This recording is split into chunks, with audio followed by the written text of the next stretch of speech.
Queridos, vamos abrir a Escritura, carta de Paulo aos Colossenses, capítulo 1. Vamos ler aqui a partir do versículo 15, 16 e 17.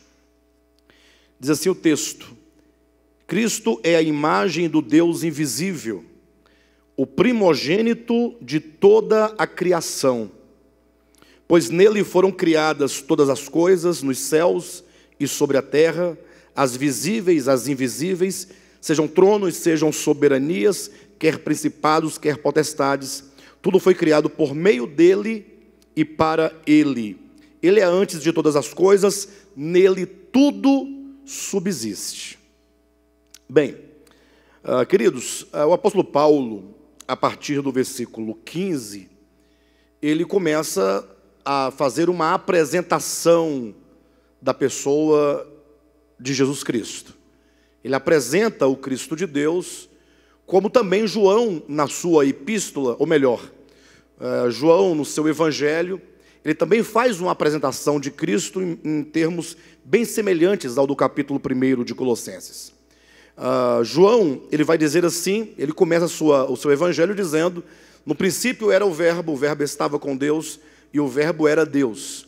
Ou seja, enquanto os três primeiros evangelistas, que são Mateus, Marcos e Lucas, começa o seu livro, o seu evangelho, ou a partir da genealogia de Cristo, ou a partir do ministério de Cristo, que é o caso de Marcos, João não, ele começa o seu evangelho a partir do princípio eterno, ou a partir da eternidade, dizendo: no princípio era o verbo estava com Deus e o verbo era Deus. E ele passa então a fazer toda uma descrição da pessoa do Cristo de Deus, enquanto um ser divino, assim como também da obra, a obra de criação. Paulo, semelhantemente nessa epístola, ele começa a apresentar a Cristo aos seus leitores, ou imediatos, aos seus destinatários desta carta. E é importante que nós nos lembremos do contexto. Por que Paulo passa a apresentar a Cristo àquelas pessoas?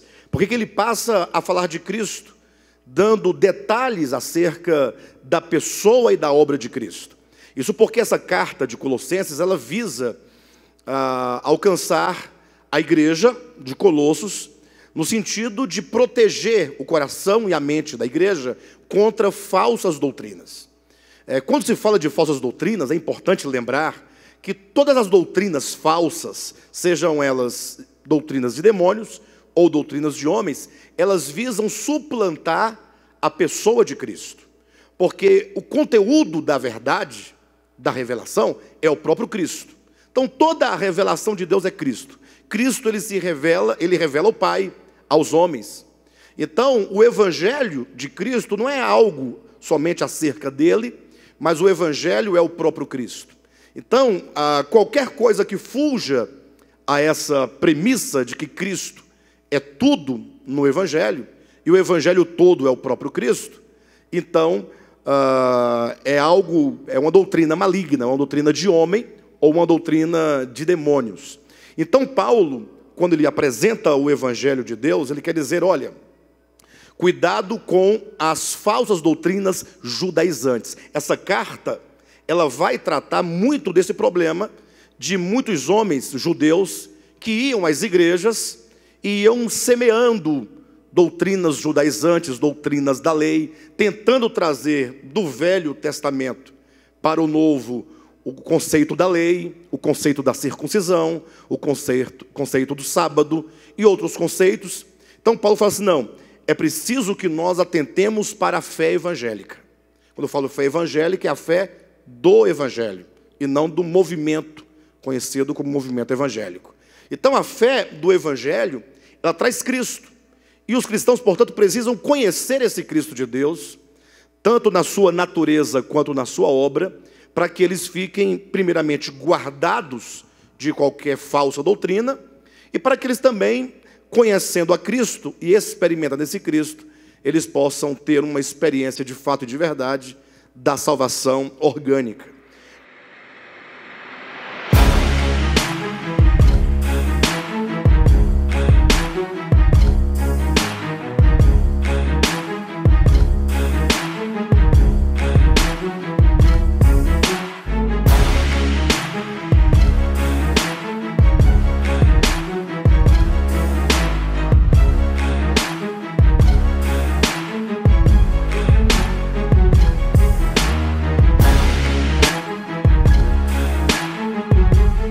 então, aqui no versículo 15, os irmãos podem acompanhar.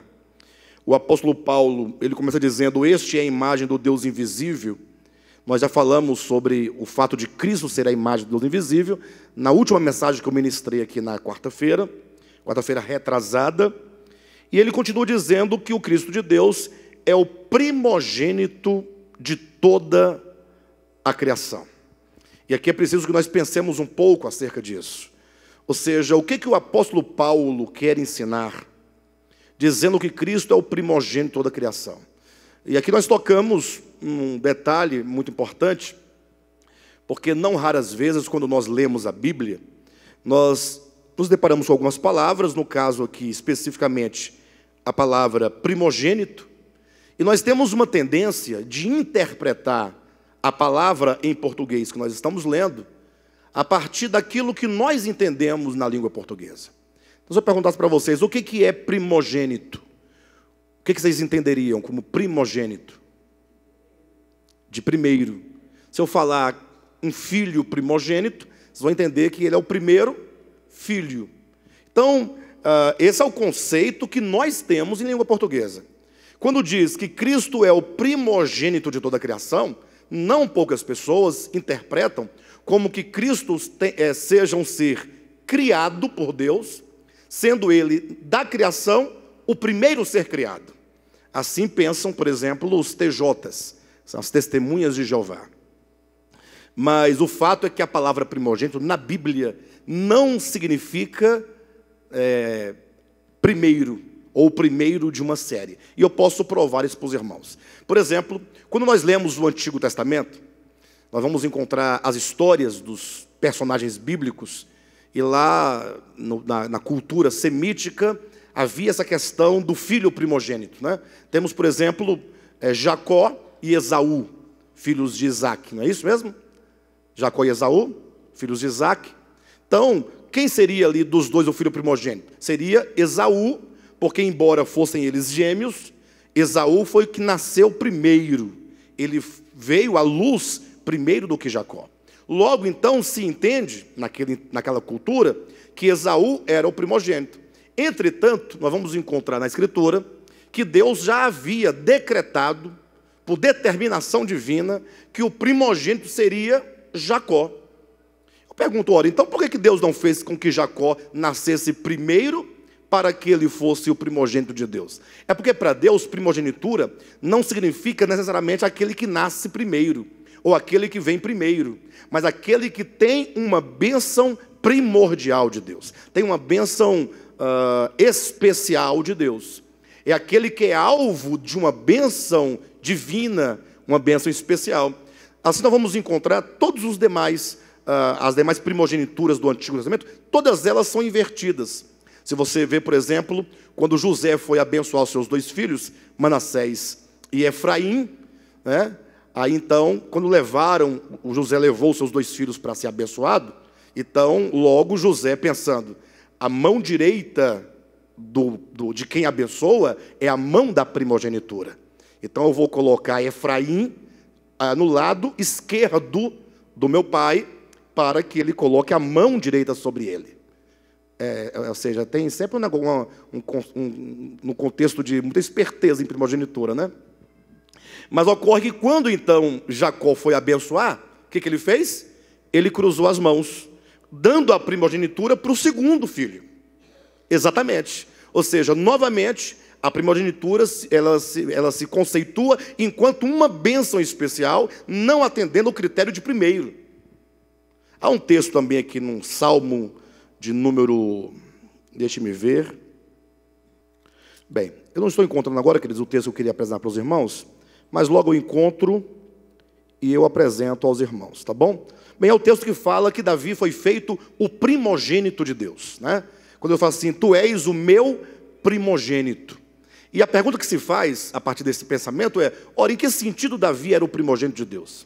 Pensemos comigo, Davi não era o primogênito do seu pai, não é? Ele, na verdade, ele era um dos últimos filhos, então ele não era o primeiro filho. Davi também não foi o primeiro rei de Israel, portanto não poderia ser o primogênito enquanto o primeiro rei. Davi não foi o primeiro homem da terra para ser o primogênito. Ou seja, Davi, enquanto primogênito, ele não tinha nada de primeiro. Ele nunca foi o primeiro filho, nunca foi o primeiro rei, nunca foi o primeiro homem, não foi o primeiro patriarca, né?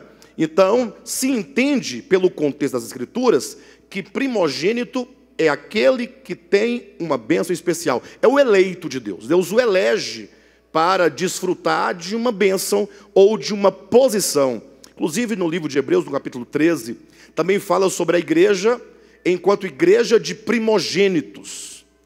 Ou seja, diz que a igreja ela é uma igreja de primogênitos. Ou seja, quantos são a igreja? Ou quantas pessoas constituem a igreja? Não são centenas e milhares de pessoas, mas todos os eleitos de Deus que constituem a igreja, eles são primogênitos de Deus. Quando então, aqui em Colossenses, no capítulo 1, fala que Cristo é o primogênito de Deus, não significa exatamente que ele tenha sido o primeiro ser criado.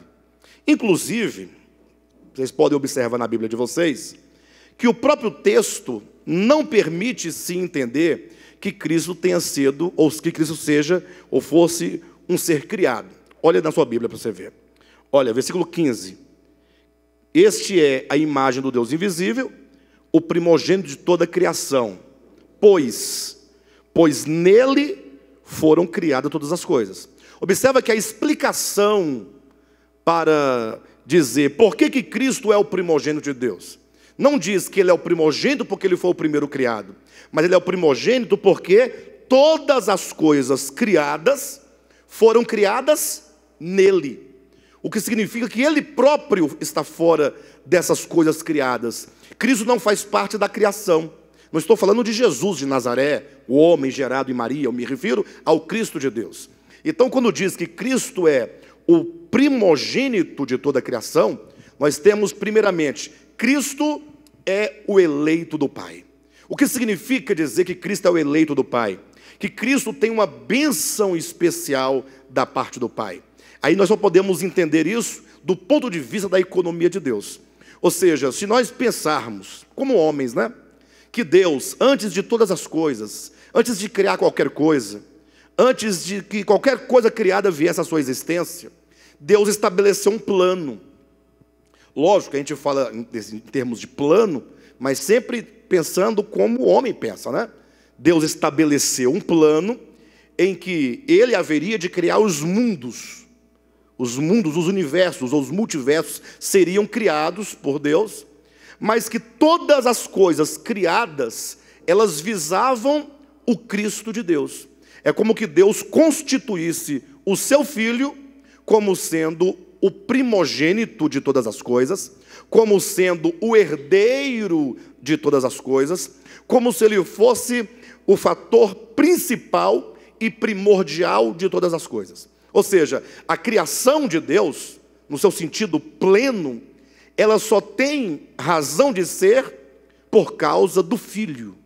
O Filho de Deus é o centro da economia divina e é o herdeiro, portanto, dessa criação. Como diz o texto, nele todas as coisas foram criadas e todas as coisas foram criadas por ele e também para ele. Por isso que Paulo vai dizer em Efésios, no capítulo 1, versículo 10, ou versículos 9 e 10, que na dispensação da plenitude do tempo, ou dos tempos, todas as coisas nos céus e na terra hão de convergir na pessoa do Filho de Deus. O sentido disso é que a história é cristocêntrica. A criação de Deus é cristocêntrica. No sentido de que a própria revelação é cristocêntrica. Tudo converge para o Cristo de Deus. Ele é a razão de ser de todas as coisas. Tudo foi feito por ele, tudo foi feito para ele.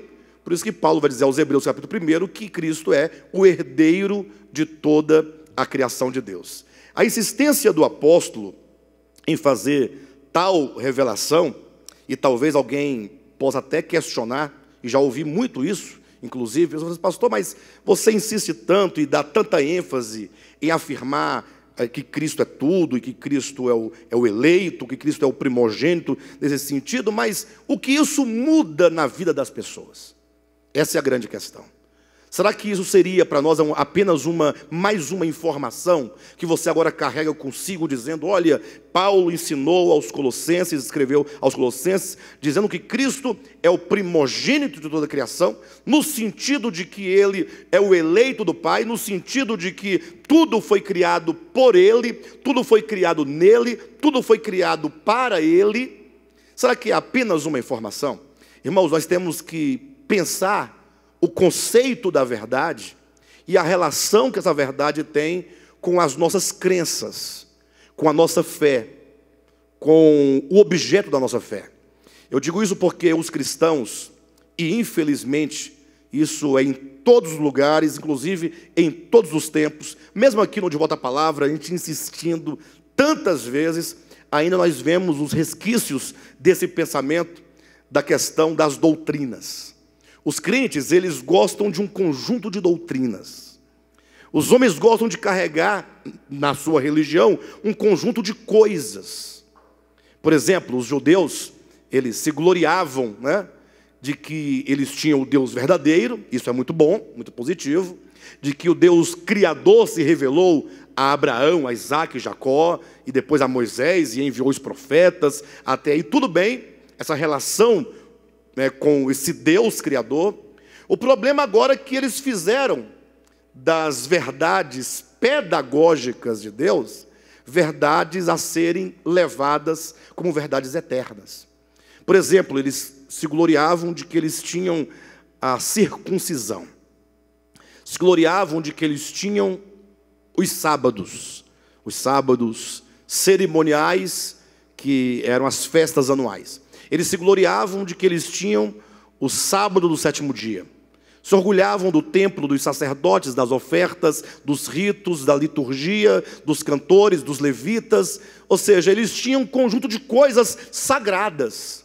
Porque no entendimento humano, religião é um conjunto de coisas sagradas. E isso não é diferente com a religião do cristianismo, que também diz, não, nós temos Cristo. E nós recebemos a Cristo como nosso Senhor e como nosso Salvador pessoal.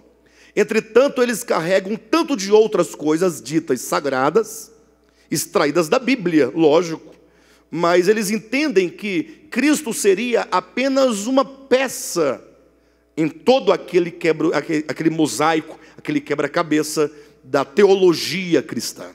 Por isso os cristãos, e são várias as vertentes, né? São muitas as variantes do cristianismo, mas tem aqueles que se gloriam do uso do véu, tem aqueles que se gloriam do batismo no Espírito Santo enquanto falar em línguas, tem aqueles que se gloriam da guarda dos sábados, os que se gloriam de não doar sangue, os que se gloriam de ter uma doutrina de usos e costumes quanto a comida, bebida e vestimentas, tem os que se gloriam no dízimo, nas ofertas, nas campanhas, na carne de porco, por não comer a carne de porco. Ou seja, são inúmeras.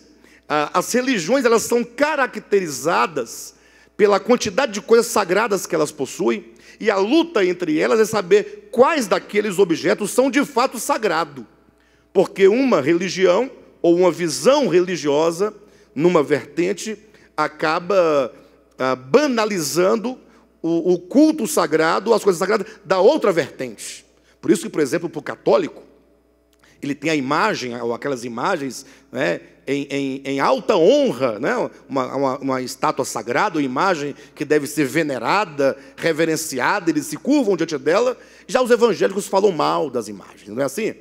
Ou seja, torna banal aquela imagem. Entretanto, do lado de cá, eles fazem outras coisas sagradas também. Ocorre que no Evangelho não existe lugar para coisas sagradas. No Evangelho só há Cristo.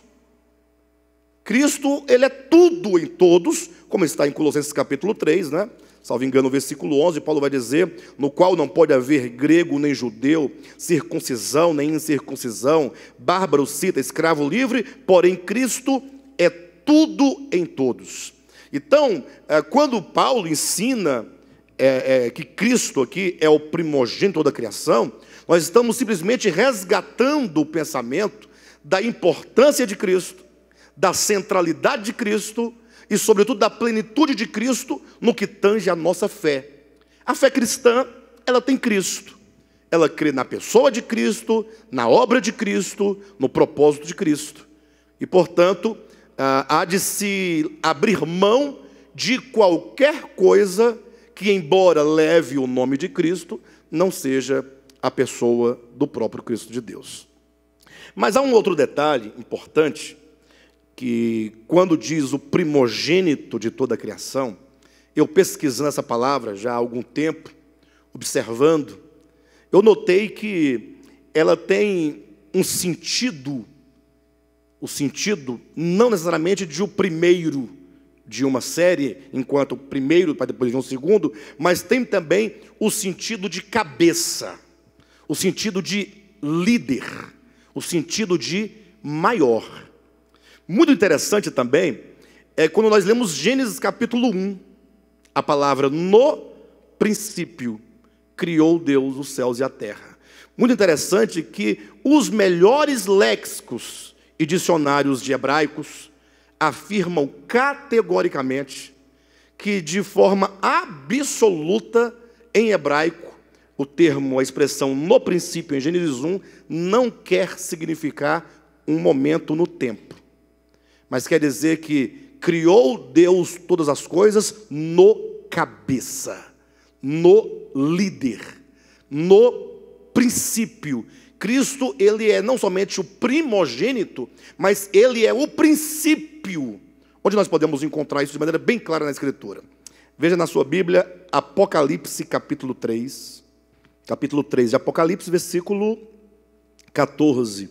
Ao anjo da igreja em Laodiceia escreve: estas coisas diz o Amém, a testemunha fiel e verdadeira, o princípio da criação de Deus. Ou seja, Cristo é o princípio da criação de Deus. Princípio não é o começo da criação, mas ele é o princípio orgânico da criação.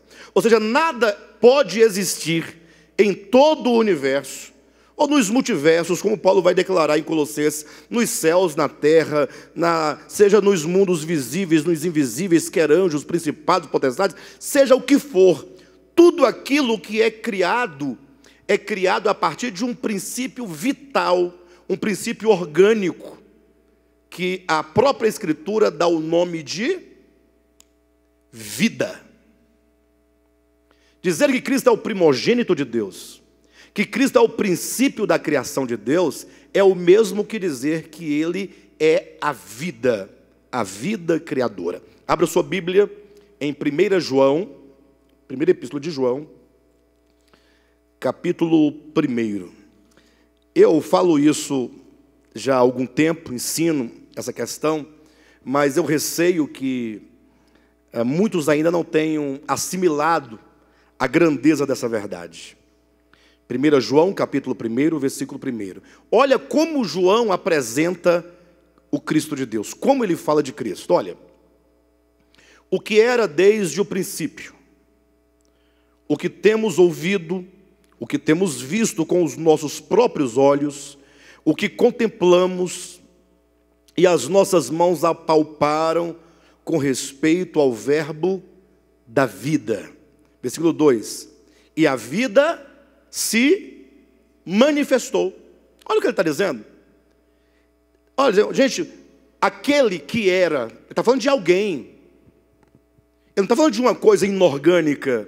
Está dizendo aquele que era desde o princípio. Ou seja, quando no princípio todas as coisas foram criadas, o Cristo já estava lá.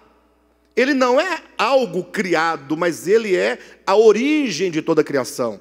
Aquele que era desde o princípio, ele vai declarar o que nós ouvimos. Ou seja, ele quer dizer, nós ouvimos com os nossos próprios ouvidos aquele que é desde o princípio. As nossas mãos apalparam aquele que é desde o princípio. Os nossos olhos, e para ser mais claro, os nossos próprios olhos, contemplaram aquele que é desde o princípio. Logo alguém perguntaria: ora, João, mas como pode vocês terem visto aquele que é desde o princípio? Como podem vocês terem tocado, visto, ouvido, contemplado aquele que é desde o princípio? Ele declara no versículo 2, não, é porque a vida se manifestou. Ou seja, é tão natural você dizer, no princípio era o verbo estava com Deus e o verbo era Deus. Não é natural? Tão natural é você também dizer, no princípio era a vida. A vida estava com Deus e a vida era Deus. E a vida se fez carne e habitou entre nós. É importante que nós saibamos de uma coisa. Vamos imaginar, há o Deus eterno, Ele é aquele que sempre foi e sempre será, o eterno, incriado, autoexistente, no sentido de que Ele não foi criado por ninguém, mas Ele é em si mesmo. Existem as criaturas, e aí da criatura você pode imaginar, desde anjos, arcanjos, querubins, o homem, um verme, um vírus, uma bactéria, não importa a dimensão da existência, as existências, Deus, as existências, e esse Deus, que é a vida, essa vida que vai gerar todas as existências. Tudo o que existe é gerado pela vida. Imagine você que a vida, ela não foi criada por Deus. Como Deus poderia criar a vida, se para Ele viver, Ele tem que ter vida, ou não? Como alguém, um ser, pode criar a vida, se Ele já é? No sentido de que a vida não é algo criado. Por exemplo, eu estou aqui vivo, porque a vida me vivifica. A vida me faz existir e me faz viver. Quando eu morro, a vida não morre. A vida continua a ser vida. Continua a ser vida em você, que não morreu. Ser vida nas plantas, nas árvores, nos peixes, em tudo mais. Então, ainda que o homem morra, a vida continua a ser. E essa vida continua o quê? Gerando. A vida nunca para de gerar. O ato de gerar desta vida é o ato criador de Deus.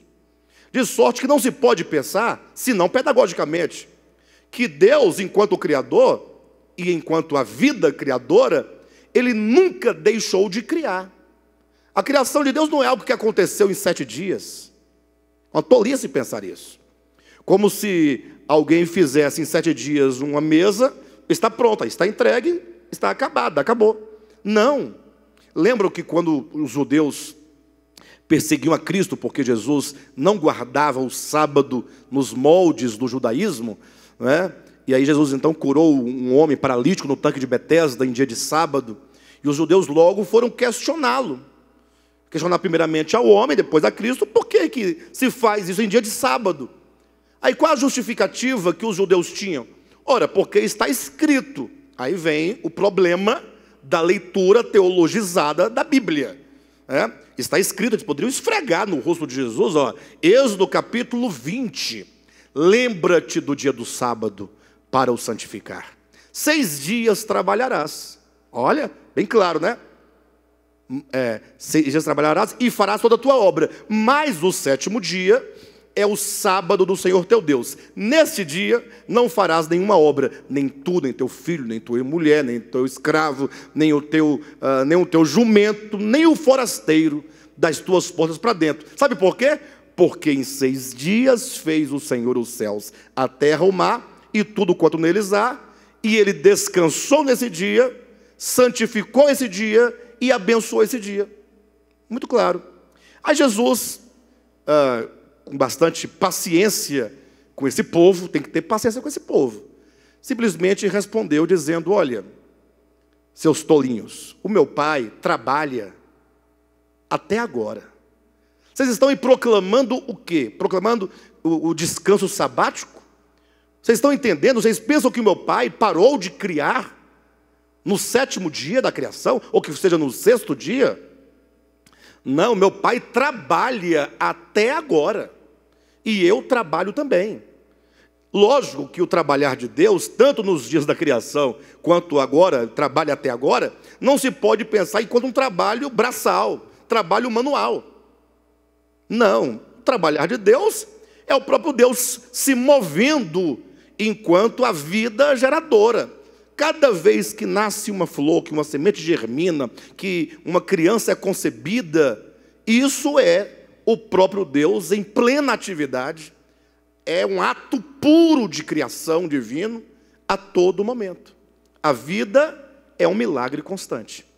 E essa vida é o princípio, é a essência, é o princípio vital, orgânico da criação de Deus. Por isso que Jesus vai falar em Apocalipse capítulo 3:18, dizendo, 3:14, né?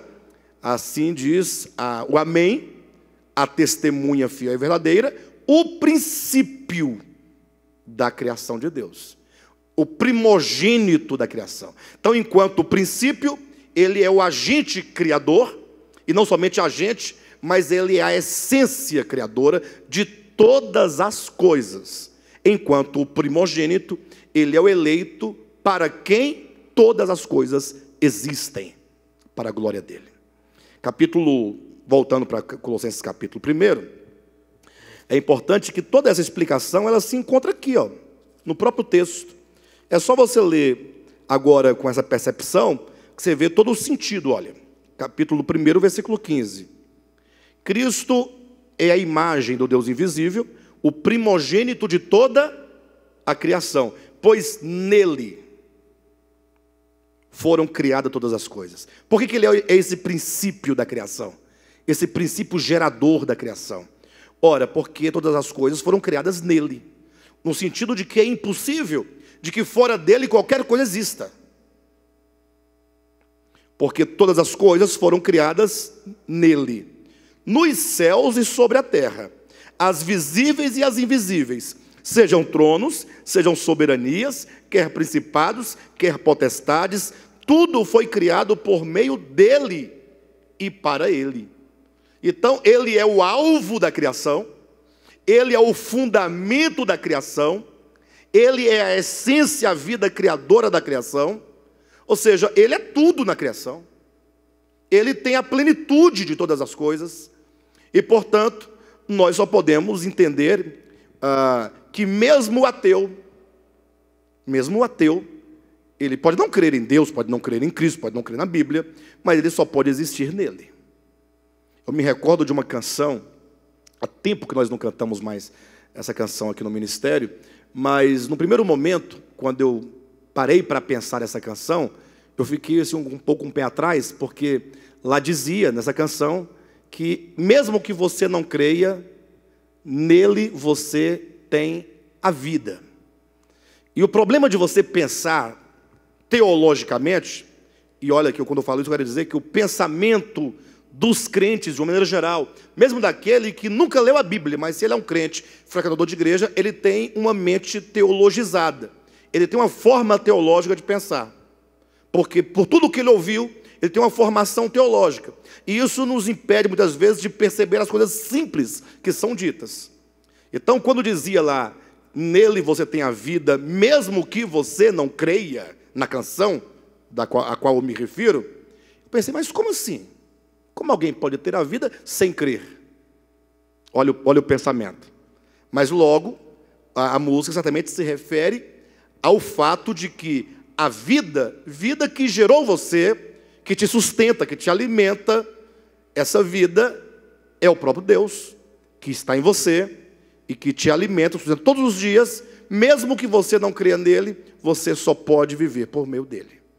É o que Paulo vai dizer lá numa ágora, a Areópago, salvo engano, na Grécia, em Atenas, no meio de um tanto de pagãos, de gentios, de filósofos, ele vai dizendo, olha, todas as coisas, elas só existem em Cristo. Elas existem em Cristo, se movem em Cristo e vivem em Cristo. Ou seja, nada do que existe, existe fora de Deus. Por isso que o conceito de vida eterna é o conceito de permanecer nele. E o conceito de morte eterna não pode ser absolutamente, como muitos pensam, o conceito de um tacho de fogo em que a criatura viveria eternamente queimando lá dentro. A Bíblia usa a linguagem metafórica de lago de fogo, porque o fogo tem a função de purificar e de destruir. Então você coloca uma pedra preciosa ao fogo, ocorre que o fogo vai destruir todas as impurezas e purificar a pedra. Não é assim? E purificar o ouro. Então a linguagem bíblica apocalíptica do lago de fogo é que o fogo vai destruir tudo aquilo que fez resistência até o fim contra Deus, que não deseja Deus. Lago de fogo no sentido de extinção. O ser será extinto, totalmente banido, porque ele não pode existir sem Deus. E se ele insiste em viver sem Deus, ele então vai sofrer a morte eterna, no sentido do banimento da existência. Ao passo que todos que forem salvos, nesse sentido mais amplo, eles estarão na vida eterna, vivendo em Deus e por meio de Deus. Lógico que agora na eternidade, num conhecimento cada vez maior acerca desse Deus e dessa vida, conhecendo a Deus mais e mais. A vida eterna consiste em que te conheçam a ti, o único Deus verdadeiro, e a Jesus Cristo a quem enviaste. E portanto, quanto maior o conhecimento, maior o desfrute, maior o gozo, maior a experiência em Deus. Então, o Cristo de Deus, Paulo está colocando, não pode ser colocado ao lado, em paridade, com qualquer coisa que seja do judaísmo, ou do gnosticismo, ou o que quer que seja. Não podemos aceitar, admitir que a nossa fé, a nossa busca, o nosso alicerce, seja outra coisa que não esse Cristo. Infelizmente, a maioria dos cristãos, quando eles começam a conhecer essa verdade, e a palavra pregada vai tirando essas muletas, né, em que eles se firmam e vão tirando as coisas, quando fica somente Cristo ali na fé, os cristãos, eles se sentem fracos. E muitos pensam, mas é só isso, é só Cristo. Mas não tem outra coisa, é só Cristo. Como se porventura Cristo fosse pouca coisa. Na verdade, quando Paulo ele viu a sublimidade de Cristo, e ele elencou uma série de coisas que ele carregava consigo do judaísmo, ele falou assim, olha, quando eu vi Cristo, tudo aquilo que para mim era lucro, se tornou perda, ou eu perdi, no sentido que eu abandonei todas as coisas, e ainda as considero como refúgio. Isso porque muitos crentes, é verdade, eles quando são ganhos pela palavra, eles até deixam muitas coisas, mas eles ainda carregam um saudosismo das coisas.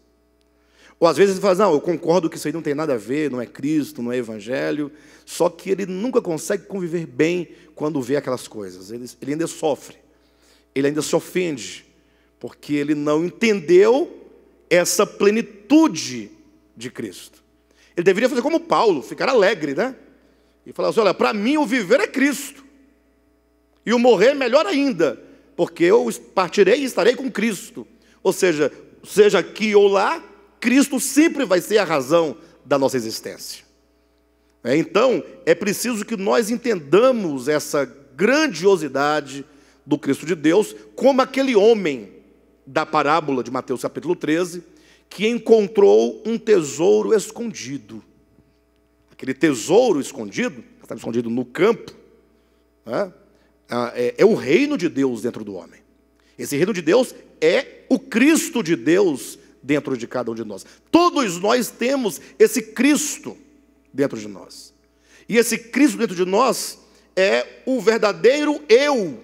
Não eu, Alexandre, nem o ego do Alexandre, mas esse eu divino que habita em nós, no qual nós encontramos alegria, força, prosperidade, todas as coisas boas. Há uma fonte de riqueza dentro de nós. Por exemplo, quando o apóstolo Paulo diz, logo já não sou eu quem vive, mas Cristo vive em mim, está dizendo, eu alcancei esse ponto ômega dentro de mim, no meu espírito, e agora eu consigo viver por meio dessa vida, esse Cristo divino, essa confiança. Por isso que não importava em que circunstância Paulo estivesse, ele diz, eu tudo posso naquele que me fortalece. Tanto faz eu estar numa situação de fartura ou de fome, não tem diferença, viver ou morrer, ser honrado ou desonrado. Não importa, nada disso, tudo se torna relativo na existência humana quando o homem encontra este tesouro. Tudo se torna relativo. A pessoa não vai mais ficar com medo da morte. Lógico, não vamos buscar a morte, não é isso que eu estou falando. Mas a morte se torna apenas parte de um processo no qual nós estamos. Morte não é fim, morte é transição.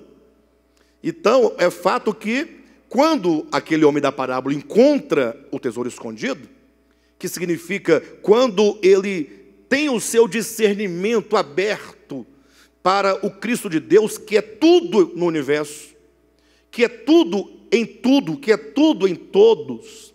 Quando ele encontra esse reino de Deus interior, que ele entende, o reino de Deus está dentro de vós, está dentro de mim, este homem agora, ele é capaz de vender tudo para adquirir aquele campo. Lógico, a parábola, tem um momento da parábola, que é o sentido imediato, um homem que encontra um tesouro no campo, vende tudo para adquirir aquele campo, trazendo para o aspecto do reino de Deus. Quando o homem encontra esse reino de Deus, ele tem esse entendimento, dessa grandiosidade, desse Cristo de Deus, que é o primogênito de Deus e o princípio da criação de Deus. Ele agora, tudo se torna menor, tudo se torna relativo, porque agora ele encontrou a melhor parte, ele encontrou a essência de tudo.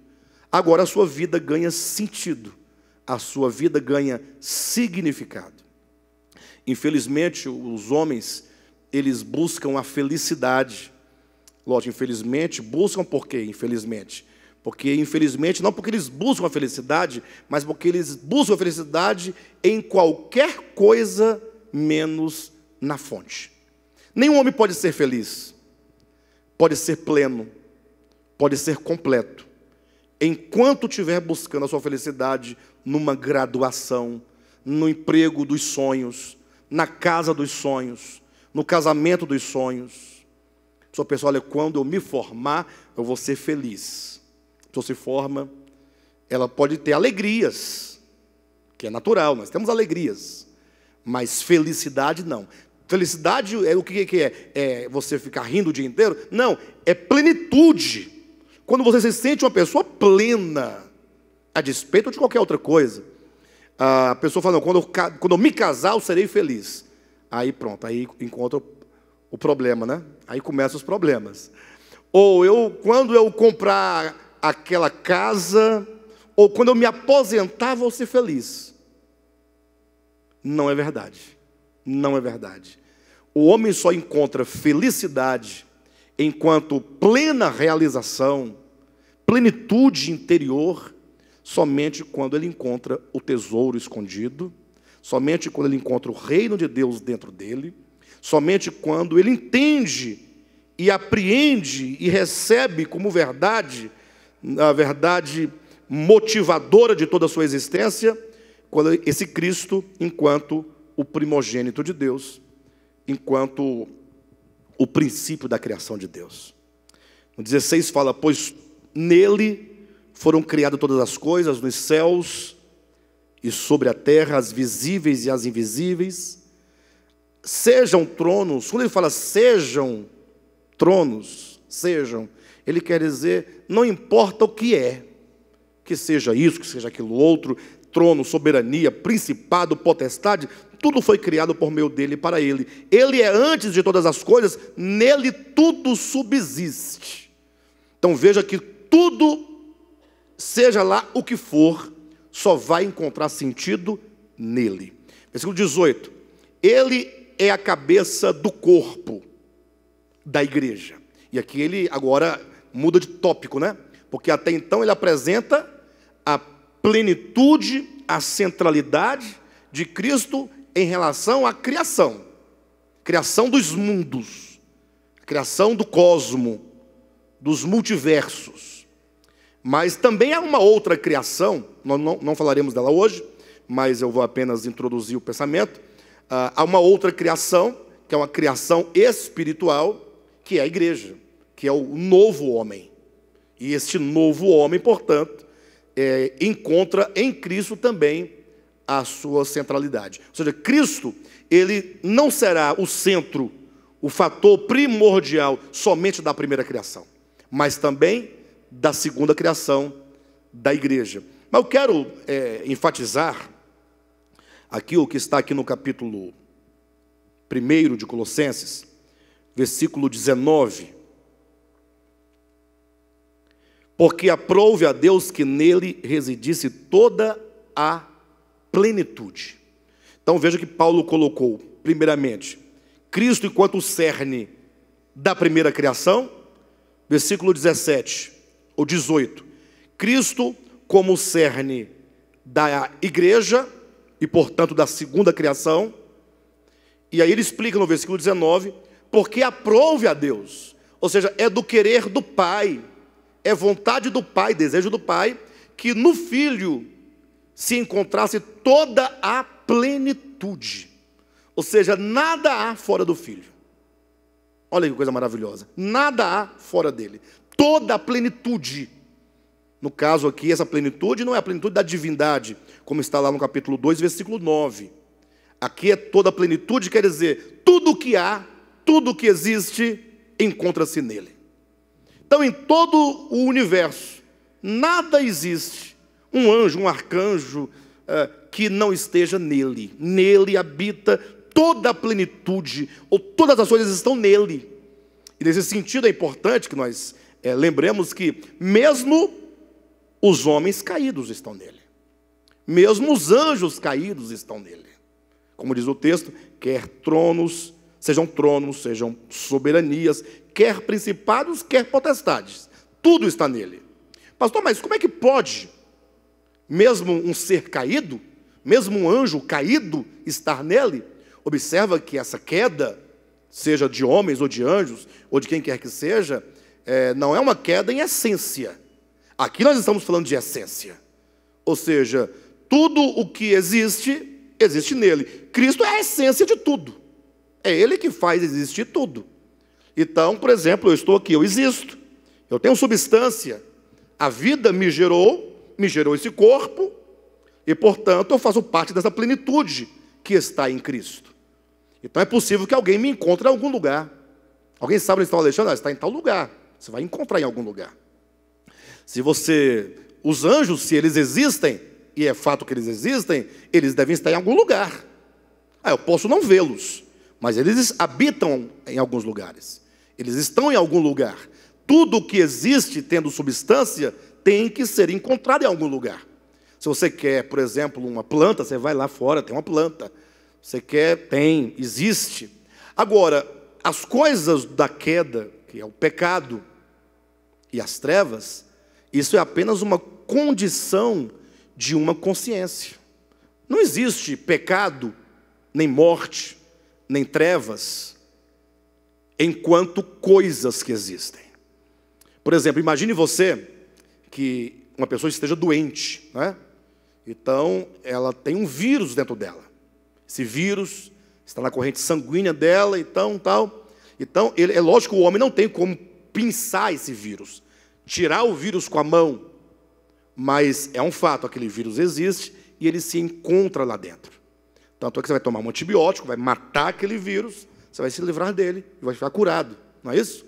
Imagine se o pecado fosse alguma coisa dentro do homem, alguma coisa. Ora, pecado o que é? Ora, pecado é quando a sua consciência está tão deturpada, está tão embaçada, tão trevosa, que você não consegue acertar o alvo. O pecado é uma condição de alma, é uma condição de coração. Então, todos os seres caídos, eles estão em Deus, estão na vida, sejam os caídos, os não caídos, todos estão nele, enquanto aquele que é a essência. Mas não há nele pecado algum. Em Deus não há pecado. Logo as pessoas pensam, poxa, se um anjo caído está em Deus, então em Deus há pecado. Vamos pensar assim, não vão ou não? Sim ou não, pessoal? Ou só eu que fico pensando essas coisas? Ora, se um anjo caído está em Deus, porque em Cristo está toda a plenitude, Então, digamos, o próprio diabo não pode estar fora da plenitude, porque ele é algo, para ser plenitude, tem que ser o todo. Logo, alguém poderia dizer, então você quer me dizer que há pecado em Deus? Há treva em Deus? Ora, não há, porque treva não existe, enquanto coisa nele. Treva é ausência de luz.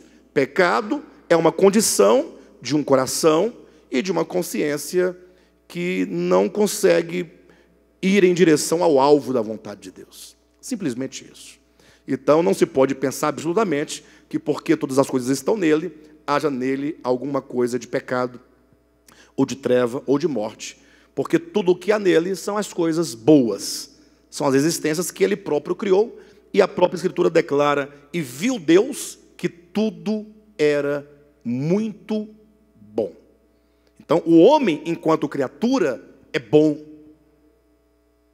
O homem, enquanto criatura. Agora, o homem se torna mau nas suas ações, porque os seus pensamentos são maus. Porque o seu coração é mau. As intenções são más, por causa do engano. Mas o homem não tem mal enquanto substância nele. Absolutamente. Nesse sentido, então, Paulo, ele eleva diante da igreja de Colossos a figura de Cristo, dizendo, olha, por que vocês se deixam persuadir por tantas coisas que não é Cristo? Olha quem é Cristo. Cristo é a imagem exata do Pai, expressão exata. Cristo é o primogênito de toda a criação. Ele é o princípio, gerador, organizador de todas as coisas criadas. Nele há a plenitude, aprove a Deus que nele residisse toda a plenitude, nada está fora dele. E essa exortação, ela se baseia aqui, olha, capítulo 2 de Colossenses, versículo 8. Cuidado que ninguém vos venha a enredar com sua filosofia e vãs sutilezas, conforme a tradição dos homens, conforme os rudimentos do mundo, e não segundo Cristo. Então, observe só a preocupação do apóstolo, que é a nossa preocupação, né? Cuidado que ninguém vos venha a enredar, que ninguém te faça presa deles. Em que sentido? Eles vêm com filosofias, ou com palavras elaboradas, com vãs sutilezas, conforme a tradição dos homens, conforme os rudimentos do mundo, tentando encher você de coisas, e não segundo Cristo. Ou seja, nós devemos ser prisioneiros única e exclusivamente de Cristo. Ou seja, nós seremos fatalmente escravos. Escravos, entenda, não tem como você ser senhor de si mesmo, absolutamente. Ou nós vamos nos permitir ser escravizados pelas religiões, pela religião, pelo judaísmo, pelo misticismo, pelo gnosticismo, pelas práticas, pelos ritos. Vamos nos deixar escravizar pelas homilias, ou melhor dizendo, pelos rituais, as celebrações, as doutrinas humanas, ou nos deixaremos ser cativos dessa visão desse Cristo maravilhoso. E esse é o caminho libertador, porque quando você concebe esse Cristo, entende a grandeza dele e se entrega para ele e vive conectado, ligado continuamente com este Cristo, você se torna uma pessoa totalmente livre, livre da culpa, livre da acusação. Quantas pessoas não vivem acusadas porque não alcançou aquele padrão que a religião determinou? Quantas pessoas não se sentem acusadas e culpadas de coisas que elas fizeram, mas a religião acaba condenando as pessoas? Hoje mesmo, uma pessoa postou num grupo do Devap lá, uma pessoa pedindo orientação, não recordo agora de qual estado do Brasil, mas dizendo que na igreja onde ela congrega, é ensinado o seguinte, que quando uma pessoa se casa, e aí o casamento, por qualquer motivo, não deu certo, e aí então ela se separou, se divorciou, veio a se casar novamente, E aqui sem nenhum critério absolutamente. Aqui é geralzão mesmo. Se você estava lá, não era cristão, se casou, não era cristão, se divorciou, não era cristão, se casou de novo, não era cristão, e no segundo casamento agora se torna cristão, digamos assim, não importa, isso aí para eles não tem nada a ver, é geralzão. Está casado de novo, não tem salvação. É o ensinamento da igreja. E diz mais, e nós aceitamos as pessoas que estão nessas condições aqui, simplesmente por cortesia. Mas já está avisado que não tem salvação. Ou seja, é fatal, acabou. Há dois pecados para os quais não tem perdão: pecado contra o Espírito Santo e o segundo casamento.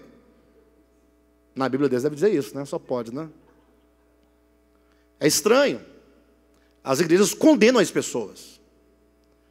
Vivem para condenar como se elas fossem as detentoras da chave dos céus, ou da eternidade que seja. Pessoas em várias condições. Nós não sabemos o que é o ser humano, é complexo. E só Deus é capaz de julgar alguém. Só Deus.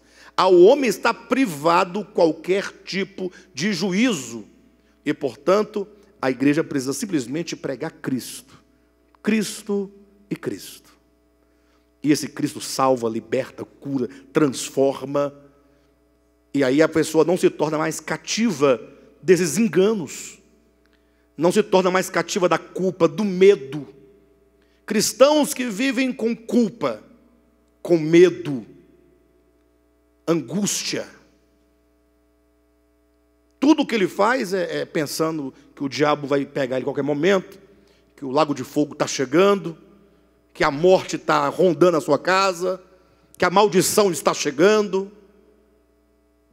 Mas se nós guardarmos nosso coração, vamos ficar bem aqui, ó. Ninguém vai nos enganar com sua filosofia, sutileza, tradição, rudimentos do mundo, mas seremos cativos única e exclusivamente do próprio Cristo de Deus. E aí nós vamos encontrar paz. Lógico que essa mensagem, ela não significa, então, quer dizer que, não quer dizer nada. Quer dizer que quando a pessoa toca esse Cristo, tudo na sua vida muda. Até porque se não for Cristo na sua vida, qualquer regra que se estabelecer não vai ter nenhum efeito de fato, de verdade, porque já foi provado pela história do povo de Israel que viver por meio de regras exteriores não funciona. Só transgride, não adianta. Quando as pessoas não vivem um comportamento na frente do seu pastor ou dos seus pastores e nas costas muda o comportamento. Sem dizer dos pastores, que também tem um comportamento na frente do rebanho. E escondido tem outro comportamento. Não é? Então é preferível sermos o que somos. Cristo. Cristo. E esse Cristo vai mudar tudo o que dentro de nós precisa ser mudado. Tudo. Aquilo que vai ser mudado, ele vai mudar. Organicamente. E aquilo que não tem que ser mudado, porque ele próprio não está preocupado com isso, vai ficando aí. Não dá nada, nós somos homens. Você é um ser humano. Você não é anjo. Você está na terra. Você é um ser humano. Viva, desfrute como homem. E viva a vida no Espírito, esse Cristo maravilhoso, que vai dar certo. Tá bom?